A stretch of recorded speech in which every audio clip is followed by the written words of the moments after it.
Ladies and gentlemen, welcome back to Authentic Info Podcast. I'm your host, Admire Sandelichao. Opposition parties, especially the major ones, the EFF, the DA, do not agree with the appointment of Kholeka, Gcaleka as the public protector. They have their reasons which they think they are sufficient to oppose her appointment. And we saw the EFF refusing to vote for her appointment. We saw the DA saying that or alleging that she has slept her way to the top. And they even gave names of the people who she slept with, regardless of wherever she is now, saying that she is not credible enough to occupy that strategic position of public protector of South Africa. Now, we know that Gcaleka has been serving as acting public protector after former public protector Busisiwe Mkwabane was suspended by the president because of what she says, the 31 questions to Phala. And Kholeka is someone whose credentials are quite questionable. It is known that she served in the structures of the ANC Youth League. She served in the ANC. She even served in that office of the public protector. But majority of the people are of the view that she is not credible enough to be appointed as a public protector. And they believe that she scratched the president's back, and it is now time for the president to scratch her back. Because you guys will remember that in terms of what transpired at Phala, there are independent institutions which had to investigate that matter, which was reported or brought to the attention of the people by former National Commissioner of Correctional Services, Arthur Fraser, who alleged that the president had cash in his farm, Phala, and there were people who broke in, stole that cash, which was hidden in the mattresses and the couches. And after stealing that cash, the president or anyone, no one, including the president or any employee at the farm, decided to report the matter to the police. But the matter was dealt with in secret, and all this transpired in lockdown, where these people were traced, tortured, and some of the monies recovered. So when this story was brought to the attention of the media, attention of the people, there were some investigations into the Phala matter. And as we know, no one accounted for whatever transpired there, but the institutions which are supposed to be independent came in to clear the president. They came in to exonerate President Ramaphosa for any wrongdoings related to whatever that transpired at his property, his farm, Phala. And the president, in some of his addresses, agreed to be involved in business of trading in animals.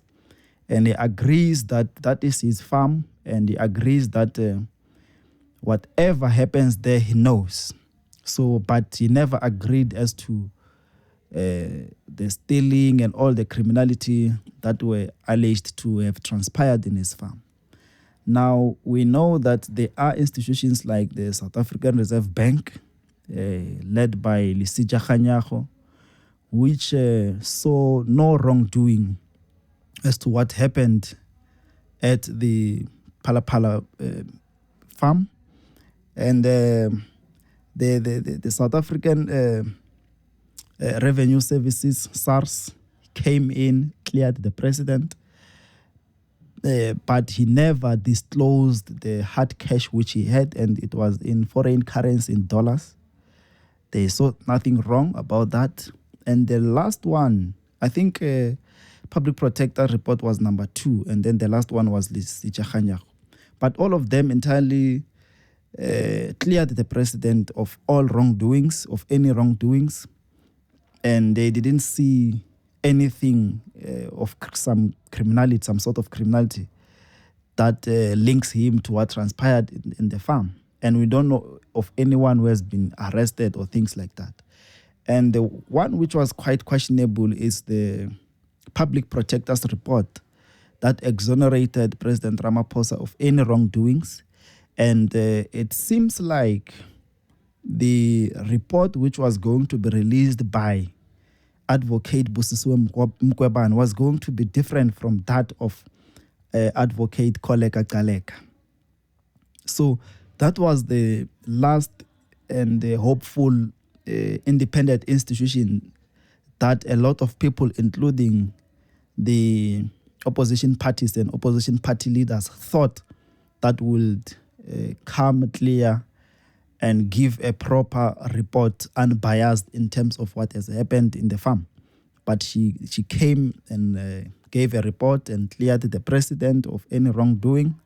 And the state and those who believe that President Ramaphosa should have been held accountable for what transpired in his farm were left shocked as to why did she arrive, or what is it that informed the decision to arrive at the conclusion that exonerate President Ramaphosa. So she underperformed in terms of interviews. She did not do well. She was very emotional. She lacked facts. She didn't sound like someone who understands the law. She did not sound like someone who has practiced the law or who is practicing the law. She did not sound like a proper advocate. But because the president has authority to use his discretion upon appointments, I think if he appoints her, she's going to work and she's going to take the job. Unless otherwise, in 2024, the ANC does not emerge victorious, and the president will be of the view that the current public protector is not good enough, and then they will have to appoint another one. But we know that the public protector's office is an office which is supposed to be independent. It is an office which is supposed to be unbiased. It's an office which is supposed to be led by someone who is not politically affiliated.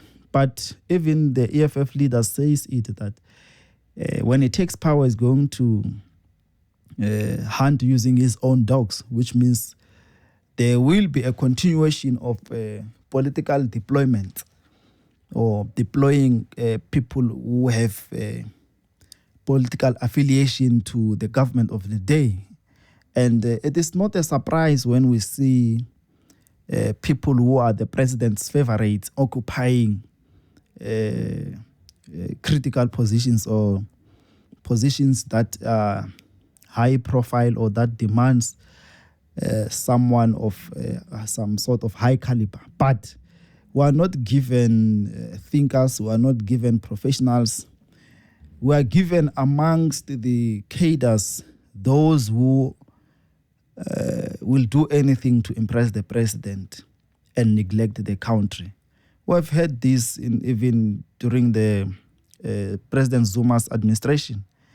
There were ministers who were addressing the media, saying that ANC comes first and the country is second and everyone else. So that's what it is. Cadre deployment is not taking us anywhere.